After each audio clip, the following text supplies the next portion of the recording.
Good morning and welcome to Promote, Profit, Publish, where you learn how to generate revenue for your book before your book is ever written.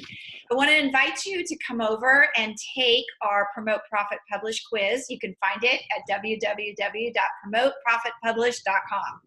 So I'm so excited today to have the AHA guy joining us. Mitchell Levy is known as the AHA guy, who empowers experts, thought leaders, and businesses to share their genius. His superpower is extracting the genius from your head in a 2-hour interview so that his team can ghostwrite your book and make you an Amazon bestseller. He is an accomplished entrepreneur who has created over 20 businesses in Silicon Valley, including 4 publishing companies that have published over 800 books. Mitchell is a TEDx speaker and an international best-selling author with 60 business books. He's provided strategic consulting to over 100 companies, has advised over 500 CEOs on critical business issues, and been the chairman of the board of NASDAQ-listed company. In addition to these accomplishments, because they're just not enough, he's been a happily married man for 29 years and regularly spends 4 weeks a year in a European country, just any European country, I'll get to that in a minute, with his family and friends. So welcome, Mitchell. Juliet, nice to talk with you and to continue our conversation. Yes. So why did you take a picture? Just put it on Snapchat. Oh yeah. So I try to figure out how to use any social media to my advantage, and I couldn't quite figure out how do I use Snapchat. So when you go to conferences and you meet somebody you like, but you just don't have the ability to do business with them immediately, what I ask them to do is they want to experiment with me and join my Snap. And what happens is when you actually dedicate 30 seconds a day to somebody else and you do it even for 7 days in a row, the level of intimacy grows much higher. Your level of trust grows higher. So it's sort of, as I collect friends at conferences, I say, hey, do you want to play and Snap together? And then I just send a picture a day. So I took a picture of us and my Snap was simply first podcast of the morning. And then those that see it say, and they say whatever they want to say. And it's just showing me in a certain situation. It's what the younger generation does. I'm just doing it for turning people who I like and want to have a business relationship with, but we don't have anything today, keeping them on the radar. That is so fabulous, because what people don't understand about what we're going to talk about in a minute is that relationships are everything. So if you're caught up like in the digital world, you can't forget to build that one-on-one relationship. So I love that. Thank you. Thank you for sharing. I was wondering why you were taking pictures of me. Oh, and I already have a response, but I'm not going to read it. Okay. Oh, okay. Okay. No, not that it's bad. I know. I was sitting here thinking, it's probably somebody who's saying, "Oh my God, I know, Juliet." Let's say okay, good. Hopefully they didn't say anything bad. Oh, okay, got it. Oh man, what a beautiful picture. But no, nothing about it was just sort of where she is in life and heading back home. So yeah. Great. Okay. So we're going to talk a little bit about thought leadership today. What is thought leadership, and why should I care about thought leadership as an expert? Yeah. So what's interesting is that word, that notion, that concept has changed dramatically over time. And what I want to do is I want to tell you what a thought leader was, let's say 5, 10 or more years ago, and what a thought leader is today. So in the industrial age, which by the way, we're still 50% in the transition from the industrial age to the social age. So in the industrial age, our thought leaders were given to us by the publishers. They were given to us by the broadcast media. They were given to us by the recording studios. We were told who we were going to read. We were told who we were going to see on the big screen and small screen, and who was going to be the person delivering the news, and what music we were going to listen to. So 20 years ago, when the proliferation of the web and the internet actually started becoming commonplace and everyone got a microphone and a camera, now what happens is you're making your own following. You're not necessarily told by one of the 3 broadcast studios who the actors are going to be. right? You get to actually deliver content to an audience and build an audience over time, people who know, like, and trust you and subsequently want to do business with you. So I use the term thought leadership synonymously, or thought leader synonymously, with the term recognize expert, right? So let's give you a definition of what is an expert. Simple definition: you provide a service and somebody pays you for it. First time somebody pays you for something, you're an expert because you're getting paid for your expertise. If nobody ever pays you again, well, maybe you weren't really an expert, because word of mouth, open up a lemonade store in the corner, people don't come back on day two, well, you might as well check the quality of your lemonade, right? So the thing that's interesting is when you become an expert and people pay you for your services, your job, and in today's world, it is your job to build relationships with a broader audience so they at least know who you are as an expert, so you can become recognized as that expert, so that when that person in your network realizes they have an issue you could solve, they come and approach you. So a recognized expert, a recognized thought leader, the thought leadership you put out there is continually reminding people, not saying, look at me, look at me, look at me. That's not how you remind people. Sharing good, compelling content. 20% of it you originate yourself. 80% you share from other people. And you're reminding people that this is your space, this is where you play, that you have expertise in that area. That's thought leadership. Fantastic. Great definition too. So Thank you. a lot of people out there have not had great success with books, and it's because they've been really poor books. So they're wondering, why should they write a book, and what should they write it on? It's a great, there are many different reasons why people don't have success with books. And let me give you the first one. Regardless of the quality of the book, a book today is different than the book in the past. In the past, if you had a publisher who would publish your book, they're telling you this is the expert in a space. They know they're going to sell at least 5,000 copies, and their goal is to get to 20, 25,000 copies if it's a business book, or get to a couple 100,000 if it's a romance novel or something else, right? So they're putting a marketing effort and energy in place to push your book on the marketplace. And what those authors expected, what they called success, was number of sales, number of royalty checks, number of incremental revenue. Mm-hmm. Okay, let's talk about a book today. We have and now live in the world of democratized book publishing. Anyone who wants to can create a book. Mm-hmm. Anyone, right? And it's easy. So what happens is you have to decide the quality of the book that you want to create.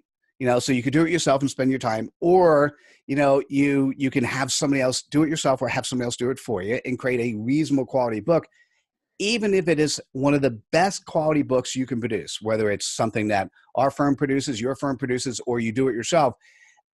You have to change your measurement of success. The measurement of success of a book is not how many books sell. Your job as an author is to put the book, which is the best tool you can give somebody to show you're an expert in your space, put the book in the hand of a prospect who may want to use your service. Right. Now, notice I use those words very carefully. Put the book in the hand of your prospect. So you want to know the best approach. If you want to be successful, you're a consultant today, you want the best approach to be successful. When you're a publisher, or if you do it yourself, when you're publishing a book, before the book comes back, order 300 copies. Have pre-stamped USPS, FedEx envelopes in place. Have a personal note on the inside. Stuff the envelopes when the books come in. Do an autographed copy of every book. Send them out. Do follow-up phone calls. If you're a consultant, and I could give you examples of our consultants that have gone from a 40% utilization rate to 80% consistently for years. Right? It's your job. Now, by the way, those people who do that, they also have books that sell, right? So the more you give, the more you get back. But the measurement for success in a book these days is that you have been hired to do what you're an expert in. And so if you craft a book, don't craft a book with the expectation I'm going to get great royalty checks from the publisher. That's, by the way, a nice plus. We've published over 800 books. I write nice royalty checks. That's a nice plus to our authors. What they're measuring they're measuring is, okay, how many more speaking gigs did I get? How many more consulting gigs do I get? For those companies, we do customized versions as well. For companies I'm speaking at or working at, how many customized versions did I create with a publisher that we sent out? How many foreign rights did we just close a deal with selling one of our books to China? Actually, two books from a single author to China. So that's the measures of success. Is the first thing to think about, what's the new client I got? And so, by the way, what that says, Juliet, when you step back and look at what you write in your book, you're writing a book because, as humans, the number one thing we think about is with them, what's in it for me? Right. So you're writing your book for the with them of your prospect, or a better way to say it, I call it CPOP. You're writing your book for the customer's point of pain. Right. So they recognize, even potentially just by looking at the title, that you're an expert solving the areas that they have concerns with, they have issues with. Great. That is awesome. Awesome answer. So one thing I hear over and over is, I don't have time to write a book. People get caught in the perfection. They think it's going to take hours and hours. How do they do this in under 8 hours? So we have a unique approach with the AHAthat platform. So AHAthat, if you go to AHAthat.com today, the platform is free to use, free to share. We have, if you want to share content on social media, we have 47,000 pieces of content, 47,000 quotes, aha messages, sound bites, whatever you want to call it, that you can actually share on social media platforms. There's over 750,000 users who are using the platform today because it's free to use, free to share. So if you want content, you can go there. So if you go to a page, AHAthat.com, AHAthat.com/author, we actually show a 3-step writing process. And so that 3-step writing process, we've had a little over 300 authors write their books in 8 hours or less. It really is that simple. And what we've defined as a book is, a book has within it 140 bite-sized quotes and 7 blog posts. So think of it this way. If you're standing in front of a crowd and your interest is to capture somebody's attention, either give them a sound bite that all of a sudden they get, or in my case, I give them the title of my book. So imagine if I'm sitting in front of a crowd and I get to introduce myself and I stand up and I go, Mitchell Levy, I'm a global credibility expert. I'm a TEDx speaker and international best-selling author of the book. And then I read the title, Being Seen and Being Heard as a Thought Leader. And then I just say, thanks, happy to chat with you if you're interested. If you're sitting in the audience and you're CPOP, your point of pain is you want to be seen or be heard, or you want to focus on your thought leadership, you might say to yourself, I'm in the room with Mitchell, let me talk to him. That's what your book does. That's how you do it. So for us, if you go to AHAthat.com/author, step number 1 is a 4-question document we put in a Word document. And question number 1 is a very simple question. I think it says, let me tell you what it says. I think, who is the reader and what are their expectations? But here's what it really says. Who is your prospect and what is their pain point? Okay. Right? Because that's what you want to write your book on. And what happens is, yes, you can do it yourself. What a number of our authors have now been doing is taking advantage of the fact that we actually will write for them. And so what happens is, and this is interesting because you've done a number of these podcasts or video cast yourself. Typically what happens in a 5-minute interactive conversation like this, you generate 5 aha messages. By the way, that's an aha message. So in a 5-minute interactive conversation, you generate 5 aha messages, right? So what's interesting is when we do the 2-hour interview, and at the moment, when I look at my business, the only bottleneck at the moment is that I'm the primary one doing the interviews, and I could do 2 a day. When we get far busier than that, then what I'll do is create a certification program, and I've been tagging people who I want to then be those doing the interviews. It's just, for me, it's just so much fun. And so imagine what I do, Juliet, is I'll spend 2 hours on a telephone conversation. We use free conference call. And what I'll do is I'll actually talk to you about your CPOP. Who are your clients? What do you solve? What are their objections? What are some of the things you do? And in that conversation, what I'm extracting from your head is your genius. I'm extracting from your head the things that you talk about, the things that you do, the things that are relevant, so that when the ghostwriters, so we have a number of graduates from the AHAthat writing school, when they actually listen to the conversation, they're pulling out, if we do 5 aha messages in 5 minutes, 2 hours produces 140, they're pulling out the aha messages. And so what I do when I'm talking is I'm listening for those sound bites. I'm listening for the things that, as some of my social proof friends call the money shots, right? I'm listening for the thing that if I said this, like for instance, let me give you a different example. If you said to me, actually, I'll tell you how I was recommended to you, right? I was talking to somebody, and she goes, somebody who does an assessment tool, a client of yours, and she goes, Mitchell, I know this person also does publishing, but she does an amazing job of using quizzes to both capture people's attention and getting them into the funnel. You've got to talk to her. Well, that's your soundbite. That's your aha message that you put in the hands or in the mind of one of your customers. And it made it very easy, not just, are you ready? Not just for somebody to recommend, but for me to remember.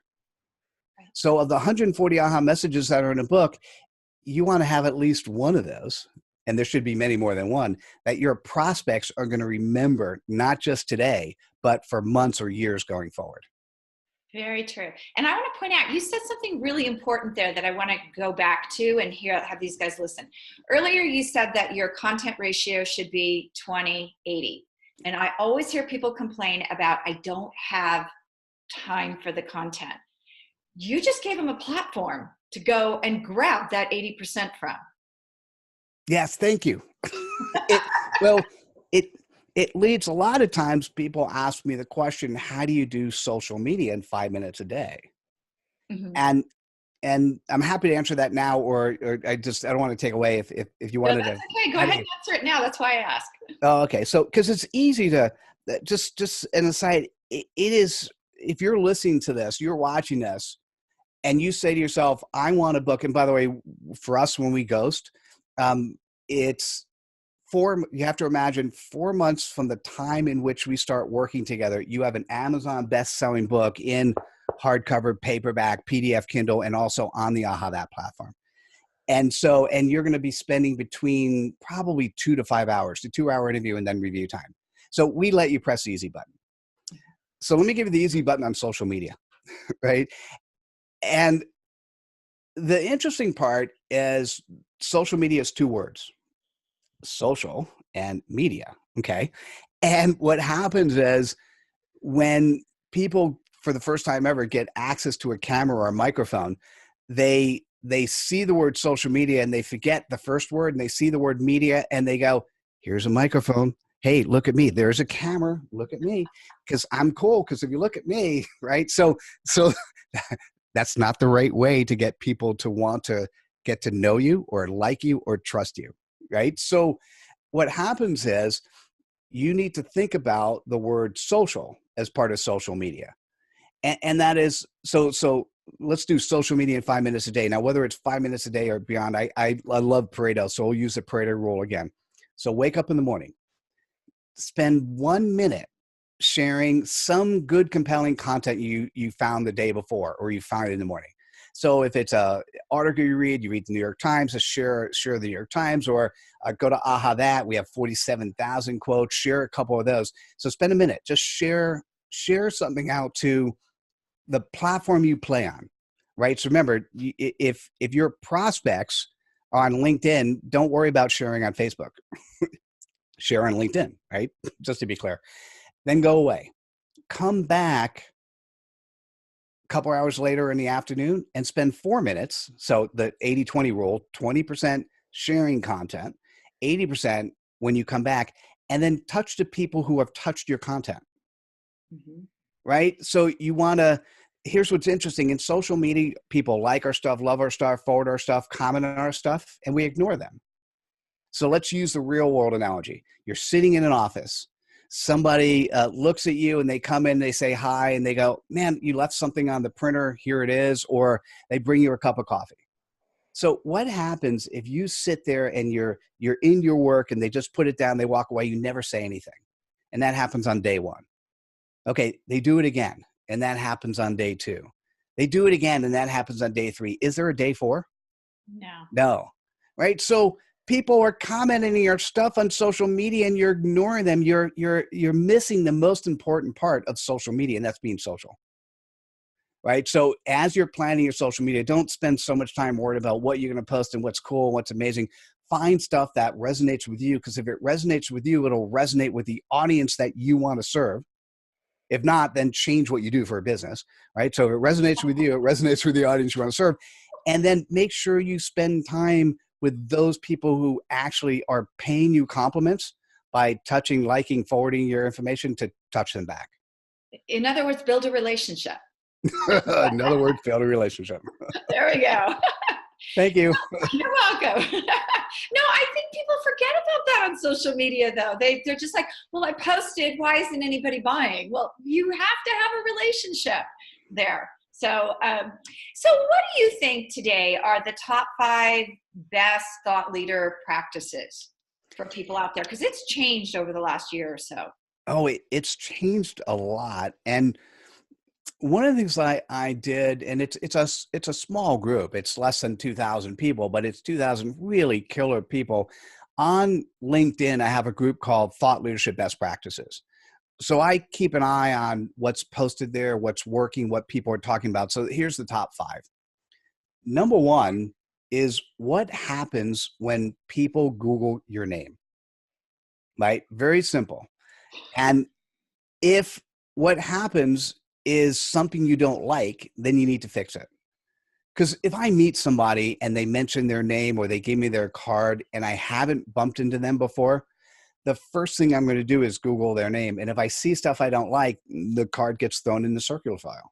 So a mugshot is not a good thing.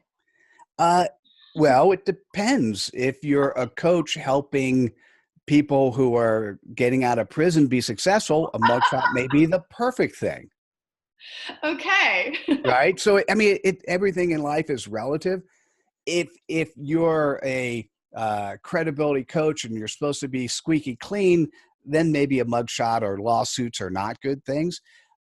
If you're for instance, a credibility coach, or you're doing stuff that based on trust, and they go to, let's say you like LinkedIn, you don't like Facebook, and they Google. But what happens is social media companies have spent hundreds of millions of dollars to make sure that your name and their platform comes up. So let's say you have a Facebook account, but you haven't touched it in 3 years, and you're supposed to be good at what you do, but I see the Facebook account and you haven't touched it for a while and you're a social media expert. I would not, once again, anyhow. So Google your name and see what happens. So number 1, Google your name, see what happens. The second is what we talked about in social media in 5 minutes a day. Consistently share content. So with whatever platform you play with, and the platform you play with, you could play with a platform that's fun because you want to do something that's a little bit more social, because there's nothing wrong with that. But the platform you play with is, when I say it in that way, is the platform where your prospects hang out. And so you want to consistently share content, and then make sure you do a good job of getting back to people and interacting with them and being social, and as you said, building relationships. Okay, so that's number 2. It's just consistently share. Number 3 is, as you can imagine, write a book. The most compelling piece, even with the democratization of thought leadership, is when you write a book. I have on my business card, at the bottom of the card, it says international best-selling author. 25% of the people I give the card to who don't know me, that's where they put their eyes, and they light up and they ask me what book. Now at the moment right now, I've written 62 books. So if I've done a good job of building the relationship before I give them my card, I already know a little bit about them. So then I'll bring up the book that's relevant to them. Okay. Because that's how you build relationships. As a matter of fact, it was great. The guy spoke at an event. I loved what he was doing. Somebody in the audience said, man, that's a movement I want to start. We have a book called Go Ahead, Start Your Movement. So as soon as I saw him, I said, listen, I'm in, count me in a movement. Let me send you a copy of the book. Go ahead and start a movement. Right. So that was not even my book. So that's the other thing. You get familiar with good, compelling content, whether you send them an ebook or something else, or send them a physical book. That's another way to build a relationship. Okay. So that's number 3. And as we talked about, there's an easy button to have your book. If that's not in this year's plans, it should be. All right. Number 4 is to create your own thought leadership channel. So this is a good example of that. You could do Blog Talk Radio. You could just do a consistent YouTube channel, whatever it is that you could write for a media like Entrepreneur or Thrive, Global Thrive, Ariana Huffington's post. So you want to have a consistent way in which you're sharing your thought leadership. The real benefit of something like this is if you are doing it well enough and it's consistent enough and you're getting enough of an audience, what's interesting, and this is what many people don't think about, is who do you have on your show? You have an opportunity to go and talk to anyone in the world, right? And so last year I was on 150 podcasts. I can't even tell you the majority of them. I didn't, probably 40%, not majority. So 40% of them, I didn't get to speak to the person until we were on the air. That is doing a disservice to their audience. They don't know who I am. They pronounce my name wrong. They're putting me at a bad position before we start, right? And I always, I try to make people feel good and paint them right. And then they don't follow through afterwards. If you're doing a show, you're inviting people who are customers, people who are prospects, people who are partners. You're inviting people on your show that you want to build a relationship with. So you're building a thought leadership channel. Make sure you're doing it because you're doing it for the right reason. And anyhow, that's, as you know, it's all about relationships. And let's do number 5. Okay. Number 5 is the most unique one, and that is you build a best of list. So it's the top 10 people who are producing quizzes in the United States, or the top 25 social media people who are in this vertical. So think about what you're doing in this case. First thing you create a graphic image that says you're part of the top 25 or top 50. But what you're doing is you're figuring out who the influencers are in the space you play, and you're crowning them that they hit the top. So you're giving them an opportunity to brag. They're bragging about you getting the award that you've given them, and they're bragging about themselves. So you're increasing your social media. And once again, just like number 4, you use it as an opportunity to build a relationship with those influencers who are part of your space. That is awesome. Great list. Great list. Last question before I have you give something away here. How can you take one piece of content and turn it into 5 or 10 platforms? Because I know a lot of people don't really know how to repurpose what they've done. And so when they talk about that they don't have enough content, they don't think about this, and they say, I don't have enough time, but they've got this content that could be repurposed. And here you are doing a book with 140 pieces of content in it. So how can they take that and really expand and use that well? You got me thinking about something. And is this a podcast and a video cast? I mean, are people going to be seeing both? Yes. So for those people who are just listening, do you mind if I share my screen? Is that possible? Yeah, no, that's great. And right. And I think I know where you're going with this because of, just this piece. I'm going to show something. I wanted to demonstrate, I wanted it. So when I was doing number 4, creating my thought leadership channel, I wanted to both demonstrate, to meet people in the industry and to actually demonstrate how to repurpose content. And so I have a platform called Thought Leader Life. And let me click on the blueprint. And so the blueprint is to show you exactly what we do. And what's interesting And can you see this well enough? Yes, perfect. Okay. So what's interesting is we, just like we're doing here, we do a Zoom call. Typically when I do a Zoom call, I actually am doing a Facebook Live as well.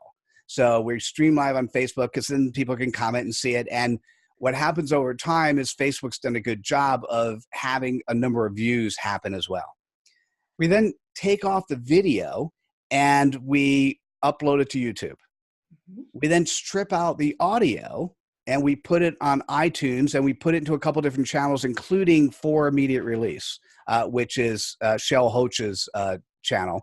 And there, that goes to iTunes, Stitcher, and a couple other places. What happens is we also, based on the interview, we do a blog post. And then here's what's fascinating.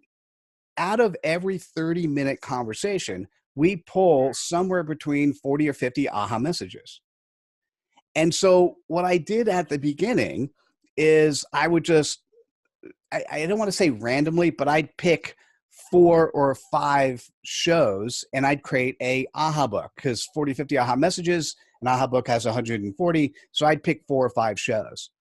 What I started doing, I think it was last year, somebody's going to come back to me and say, well, Mitchell, it's been 2 years now. But what I started doing last year is I started grabbing a co-host for the month, right? And so what I would do, let's do Natalie. So I'd grab a co-host for the month, and we would do 4 shows together, or actually 5 shows together. I'd do 1 with just Natalie and then 4 with guests.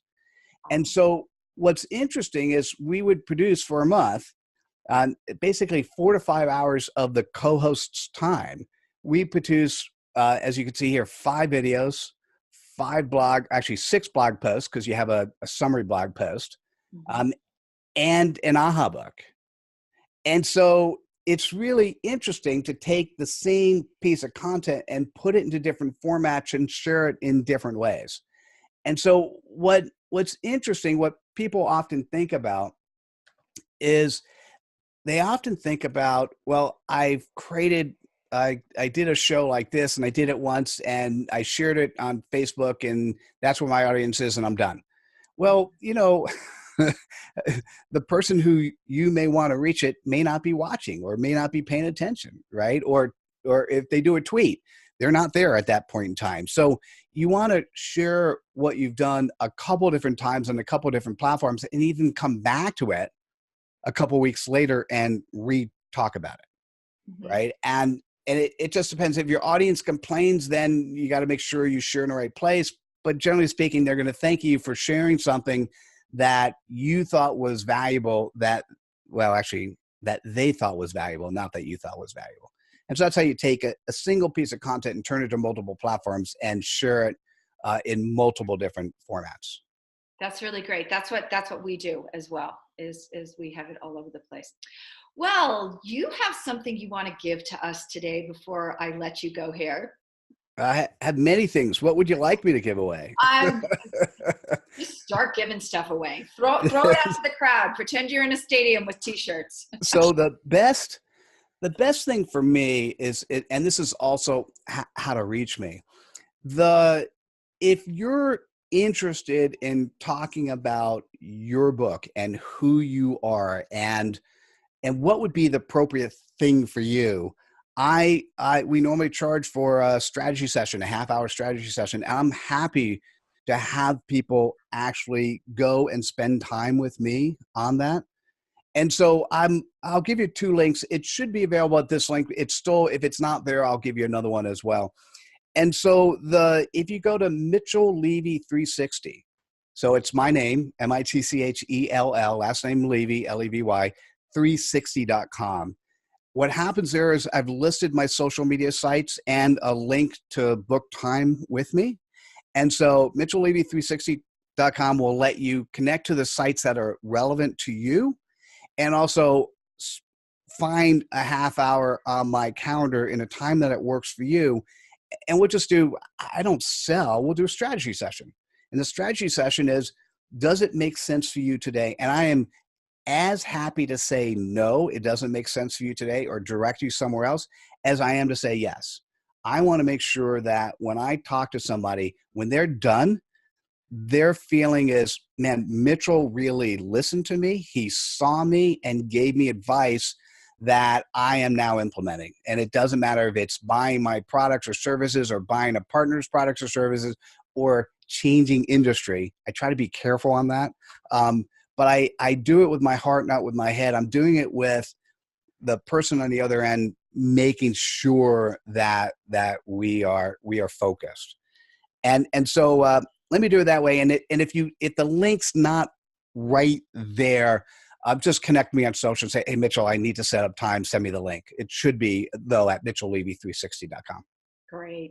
Well, thank you so much for being on today. This was fantastic. And I think it was proof positive for people that people in the same industry can collaborate in a very nice way, because in some ways we are a little bit competitors, but we do different things as well. So I think that's really important for people to understand. You know, my catchphrase and one that you should always listen to, I have no, now it depends. If I'm from Silicon Valley, you always have competitors, right? If you actually say to somebody who's investing to you, they say, who are your competitors? And you say, I don't have any. That's a telltale sign that they're going to run away.